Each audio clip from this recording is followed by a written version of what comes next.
Assalamualaikum warahmatullahi wabarakatuh. Alhamdulillahirabbil alamin.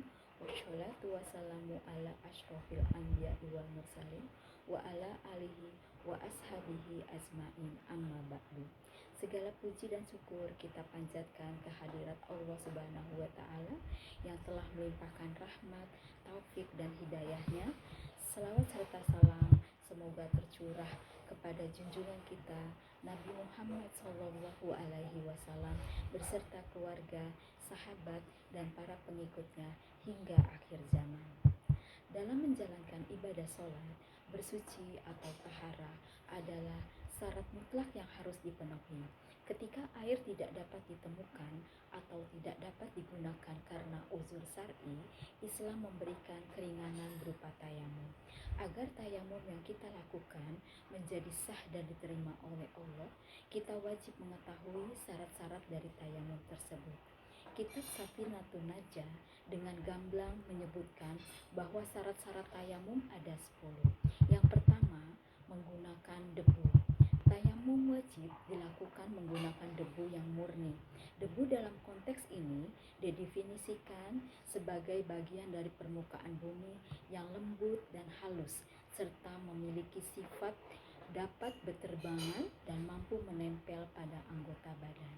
Tayamum tidak sah jika tayamum dilakukan dengan menggunakan selain debu murni, seperti pasir yang terlalu kasar, batu, tepung, semen, atau material lain yang secara umum tidak dapat disebut dengan debu.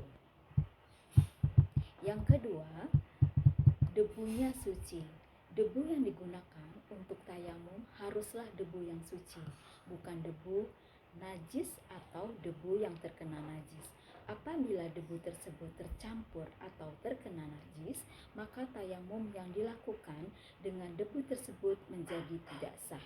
Konteks suci di sini berarti bebas dari najis secara hukum, bukan berarti steril.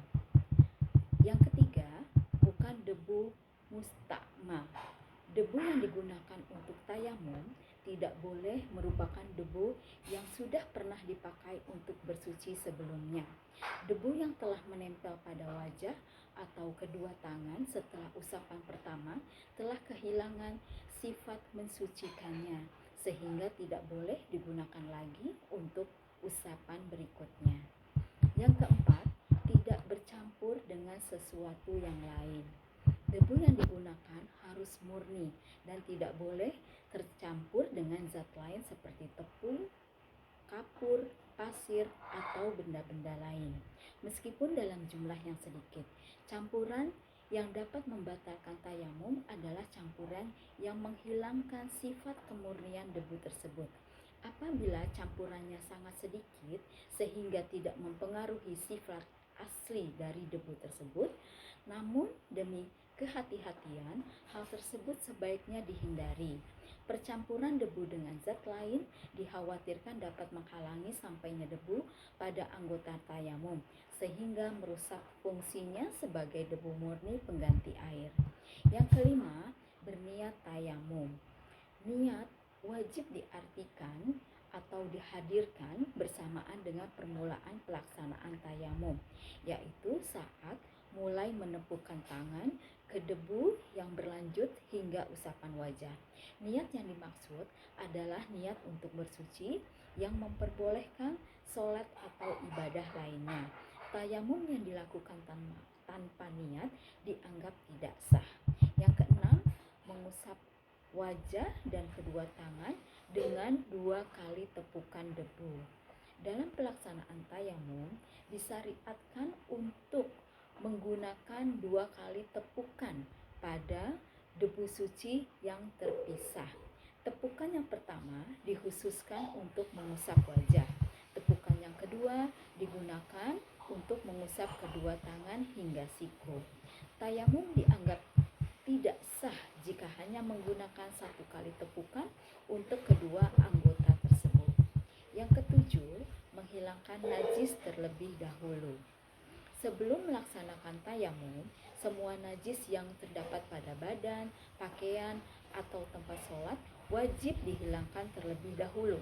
Hal ini dikarenakan tayamum hanya berfungsi menghilangkan hadas, namun tidak dapat membersihkan najis.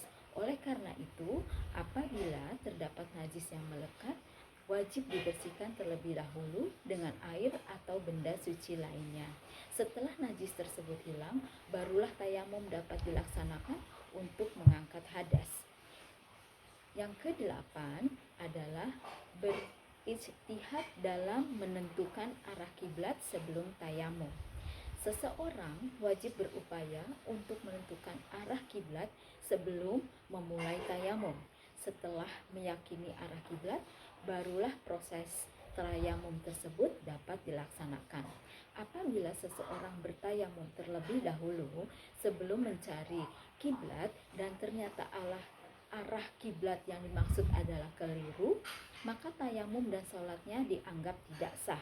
Oleh karena itu, upaya penentuan arah harus dilakukan dengan urutan sebagai berikut: ijtihad kiblat, kemudian bertayamum, yang terakhir melakukan sholat. Yang kesembilan, tayamum dilakukan setelah masuk waktu sholat. Berbeda dengan wudhu, tayamum tidak memiliki kemampuan untuk mempertahankan status kesucian dalam jangka waktu yang lama. Oleh karena itu, tayamum dianggap tidak sah jika dilakukan sebelum sholat fardu yang dituju benar-benar tiba. Misalnya, apabila seseorang bertayamum sebelum azan zuhur dikumandangkan, tayamum tersebut tidak sah karena dilaksanakan di luar batas waktu yang disyariatkan. Tayamum hanya dapat dilakukan setelah waktu sholat zuhur tersebut telah masuk. Yang terakhir, 1 kali tayamum untuk 1 sholat fardu. 1 kali tayamum hanya sah digunakan untuk menunaikan 1 kali sholat fardu. Jika wudhu dapat digunakan untuk menunaikan sholat fardu tanpa batas, sementara tayamum hanya berlaku untuk 1 sholat fardu. Untuk sholat sunnah, 1 kali tayamum dapat digunakan untuk beberapa kali sholat sunnah dan ibadah lainnya, misalnya membaca Al-Quran yang dilaksanakan sebelum sholat fardu tersebut. Setelah sholat fardu selesai ditunaikan, tayamum tersebut menjadi tidak berlaku lagi untuk sholat fardu berikutnya. Contoh, tayamum untuk sholat zuhur tidak dapat digunakan lagi untuk sholat asar, sehingga diwajibkan untuk bertayamum kembali. Demikianlah 10 syarat sah tayamum dalam kitab Safinatun Najah. Memahami dan memastikan setiap syarat ini terpenuhi adalah kunci agar ibadah sholat kita yang dilaksanakan setelah tayamum menjadi sah. Tayamum adalah bentuk kasih sayang Allah kepada kita dalam kondisi darurat. Namun demikian, tayamum harus dilaksanakan sesuai tuntunan syariat. Semoga dengan mengetahui 10 syarat ini, kita dapat melaksanakan tayamum dengan benar, sehingga kesucian dan ibadah kita senantiasa terjaga. Wassalamualaikum warahmatullahi wabarakatuh.